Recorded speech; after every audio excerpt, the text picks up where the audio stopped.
మీ పిల్లలకి మీరు అన్ని రకాల ఆహారాలు పెడుతున్నా వాళ్ళు బరువు పెరగట్లేదా? నీరసంగా కనిపిస్తున్నారా?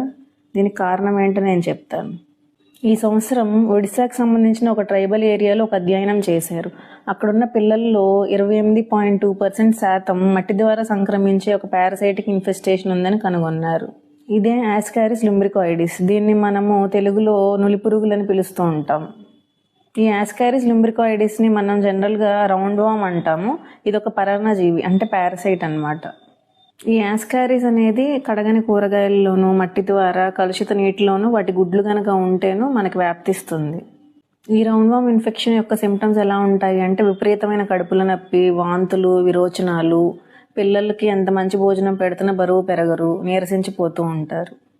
ఇంతేకాదు ఈ పారాసైట్ వల్ల ఐరన్ డెఫిషియన్సీ ఎనీమియా అనేది కూడా వస్తుంది.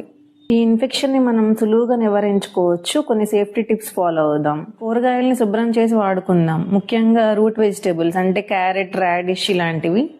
పిల్లలు మట్టిలో ఆడిన తర్వాత వాళ్ళ చేతుల్ని శుభ్రంగా నీటితో కడగండి. పిల్లల యొక్క గోర్లలో అనేక రకాల ఇన్ఫెక్షన్స్ దాగుంటాయండి. సో వాటిని క్రమం తప్పకుండా ఎప్పటికప్పుడు కత్తిరిస్తూ ఉండండి. శుభ్రమైన నీటిని తాగండి, అవసరమైతే నీటిని వేడి చేసుకోండి. పబ్లిక్ వాష్రూమ్స్ వాడుకోవాలి అనుకున్నప్పుడు తగిన శానిటరీ ప్రికాషన్స్ అనేవి తీసుకోండి. చాలా స్కూల్స్లో, ఈవెన్ ప్రభుత్వ స్కూల్స్లో కూడా డీవార్మింగ్ ప్రోగ్రామ్ అనేది చేపట్టారండి. అంటే ఎవ్రీ 6 నెలలకి ఆల్బెండజోల్ అనే ట్యాబ్లెట్ 400 మిల్లీగ్రాములు అనేది వాడుతూ ఉండాలి. ఈ డీవార్మింగ్ అనేది పిల్లలకు మాత్రమే కాదండి, పెద్దవాళ్ళకు కూడా వర్తిస్తుంది.